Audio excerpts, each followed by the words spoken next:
గుడ్డు పులుసు తయారు చేసుకునే విధానం. దీన్ని తయారు చేసుకోవడానికి కావలసిన పదార్థాలు: పసుపు, కారం, చింతపండు, ఉప్పు, ఉల్లిపాయలు, ధనియా పొడి, పచ్చిమిర్చి, జీలకర్ర, కొత్తిమీర. ముందుగా ఇలా 3 గుడ్లను ఉడకబెట్టుకుందాం. తర్వాత ఈ ఉల్లిపాయలను గోల్డెన్ కలర్ వచ్చే వరకు ఫ్రై చేసుకోవాలి. బాగా కలుపుతూ ఉండాలి. తర్వాత ఆ ఫ్రై చేసుకున్న ఉల్లిపాయలను ఒక గ్రైండర్ తీసుకొని దాంట్లో వేసుకొని మనం దాన్ని ఇప్పుడు గ్రైండ్ చేసుకుందాం. మొత్తం దాంట్లోకి తీసుకుంటున్నాను నేను ఇప్పుడు. గ్రైండ్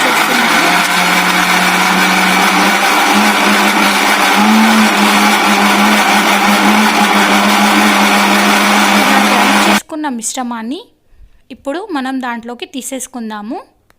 ఇప్పుడు ఒక గిన్నెను తీసుకొని ఆయిల్ వేసుకుందాం. సరిపడిన అంత ఆయిల్ వేసుకోవాలి. ఈ ఆయిల్ వేడయ్యాక దీంట్లో జీలకర్ర కొద్దిగా వేసుకోవాలి. తర్వాత పచ్చిమిర్చి వేసి మంచిగా కలుపుకోవాలి. ఇవి మంచిగా ఉడుకుతుండగా అప్పుడు మనం పసుపుని తీసుకొని దగ్గర పెట్టుకోవాలి. ఇవి ఫ్రై అయ్యాయి కదా, ఇప్పుడు పసుపుని దీంట్లో యాడ్ చేసుకుందాం.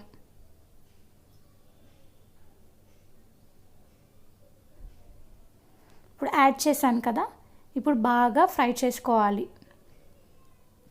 ఇవి మంచిగా ఫ్రై అయ్యేంత వరకు ఇలా ఫ్రై చేసుకుంటూ ఉండాలి.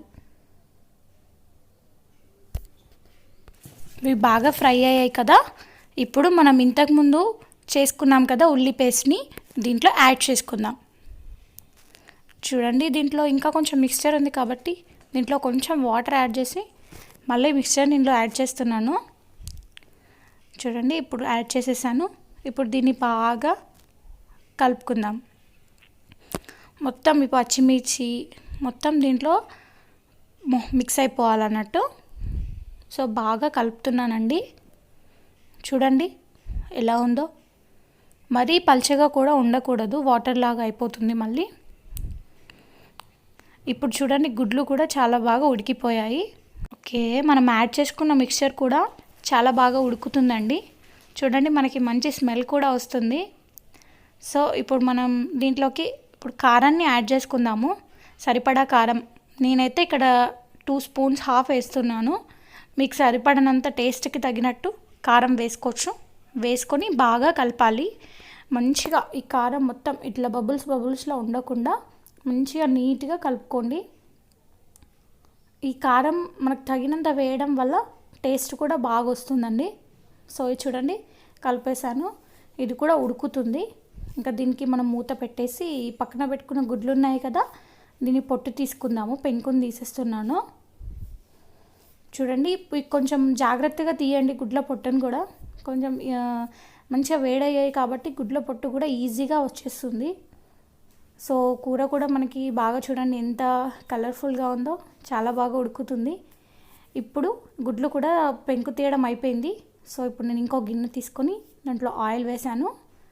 ఆయిల్ బాగా మరిగాక అలాగే ఈ కూరను కూడా చెక్ చేస్తూ ఉండండి మధ్య మధ్యలో.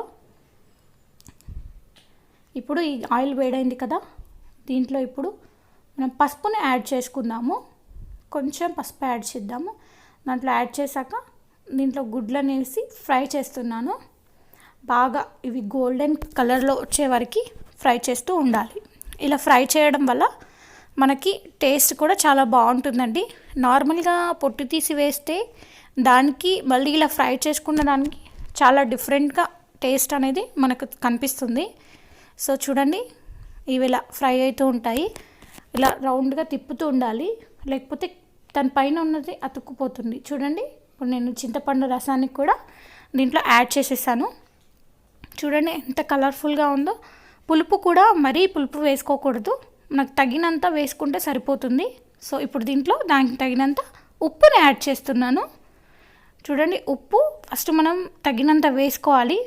తర్వాత తక్కువ ఉంటే నెక్స్ట్ మళ్ళీ యాడ్ చేసుకోవచ్చు, బట్ ఒకేసారి వేసుకోకండి. ఇప్పుడు ధనియాల పొడి వేస్తున్నాను. ఇది కూడా రుచికి సరిపోతుంది. మీకు ఇష్టం ఉంటే కొద్దిగా నువ్వుల పొడి యాడ్ చేయండి.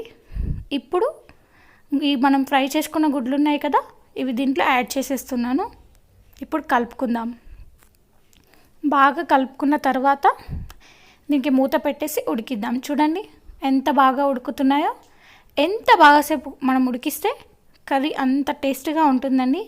చూడండి చివరిగా గార్నిష్ కోసం కొత్తిమీర యాడ్ చేశాను.